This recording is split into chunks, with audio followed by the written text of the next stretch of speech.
Welcome back to CryptosRus. I am George. We're all George. So, what's going on today? Well, there's three big pieces of news. One came out from yesterday that people are still talking about. The U.S. has been downgraded by Fitch Ratings. What does this mean exactly? So, I'm going to talk about this a little bit more. Also, a lot of ETF news. Not only Bitcoin Spot ETF, but possibly Ethereum Spot ETF. So let's talk about those as well. And finally, what the hell happened to Litecoin? Let's talk about that too. Well, first of all, this came out yesterday, and it's really no surprise, but I don't know, it just seems like a lot of people are surprised by this, but how can you be? We know the US financially is in a really bad spot. Really bad spot. We have over $31 trillion worth of debt.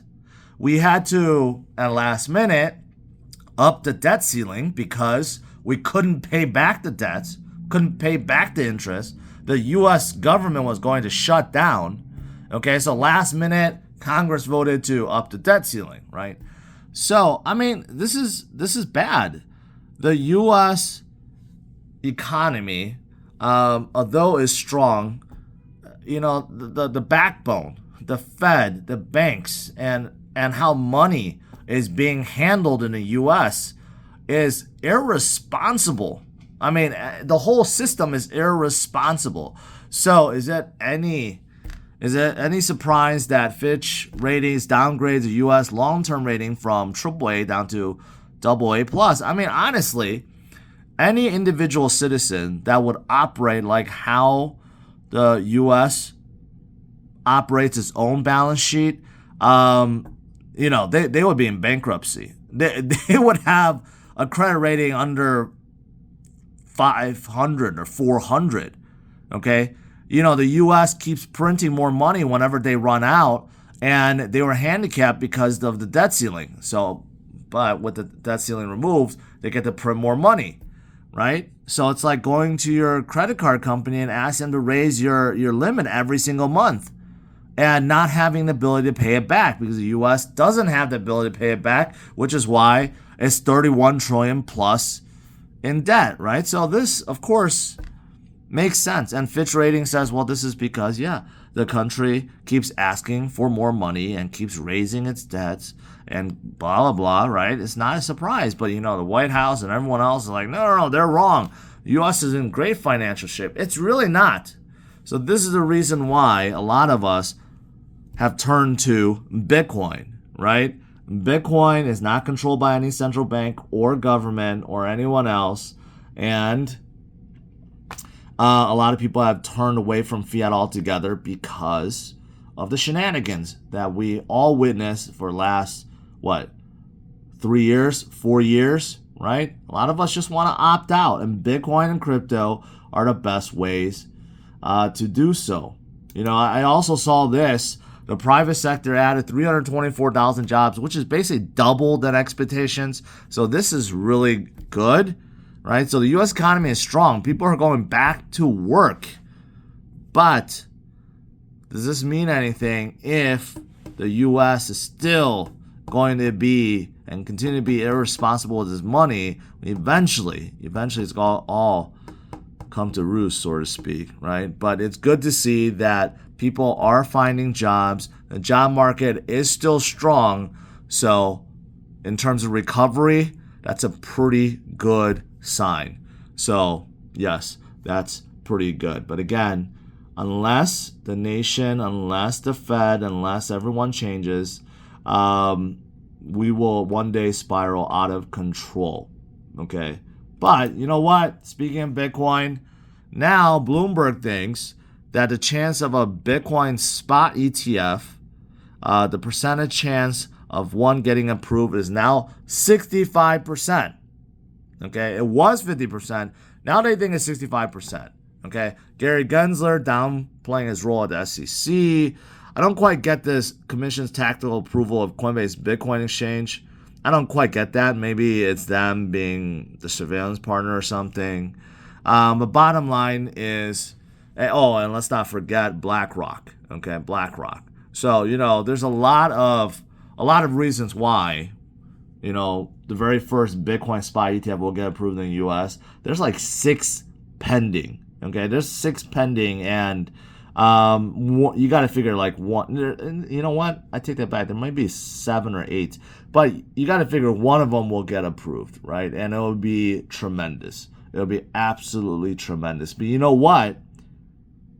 We're not just talking about Bitcoin spot ETF anymore. Now, there's asset managers that follow the SEC Ethereum ETF, Ethereum spot ETFs. Okay, which is, it makes sense because Ethereum is deemed a non-security, right? It's deemed as a commodity. So it makes sense you could have ETFs of Ethereum. Bitwise, Roundhill, Van Eyck, ProShares, and Grayscale, some big players, okay, have filed with the SEC. Although, this is futures, okay? So I take that back. I thought it was spot. No, it's actually futures. So futures will probably get approved, okay? And then they will, then they will go for spot ETF afterwards. But you know what? It'll be pretty cool, I guess, to have Ethereum futures ETF. Although, I would argue, hey, if you're in this space, then you should definitely just buy Ethereum instead. Okay, but, after a spot Bitcoin ETF gets approved, then they'll probably file for Ethereum spot ETFs. So, that is also coming. Now, you know what else came? Litecoin. Litecoin having just completed. Many people, I take that back. No. I haven't talked to anyone that was excited about this. There's some people that asked about it, but, in reality, I don't think the Litecoin guys just kind of gone away. Everyone's talking about, or at least some people are talking about, or maybe no one is talking about this halving event. And basically, just like Bitcoin, they have a halving event. Because Litecoin, in case you didn't know, is a fork of Bitcoin. But Charlie Lee just kind of upped things, okay? The block time comes in, confirmation comes at 2.5 minutes instead of 10 minutes. The supplies increased to 84 million, 4x, right? So it also has a halving event every 4 years. Many people thought this would be very bullish for Litecoin, but Litecoin actually dumped like 6 or 7% today. So, there could still be a chance that in a few months or in 2024, Litecoin does gain more strength and comes back. Yes, of course, that's a possibility. But right now, just not doing quite anything, even after the halving event, because everyone is looking at Bitcoin, right? So that's kind of the thing. Okay, now outside of these news, I also saw this: Kenya suspends Worldcoin. Right? Good for them. Like, seriously, I've been talking about this for so long. Who wants to use this orb and scan their iris and give that information to this project in exchange for some tokens that may be worthless? Like, it makes no sense that people would voluntarily do this. Okay? There's no benefit at all. It sounds like a giant security concern. Sounds like a big surveillance project, really, if you think about it. So I'm glad to see it. I'm hoping more countries also follow and basically suspends or bans this project. It just doesn't make any sense. It doesn't make any sense, right? But in regards to Bitcoin, I know we had some volatility recently, right? Right now we're a little bit above 29,000, but yesterday we're a little bit higher, and the day before we were lower.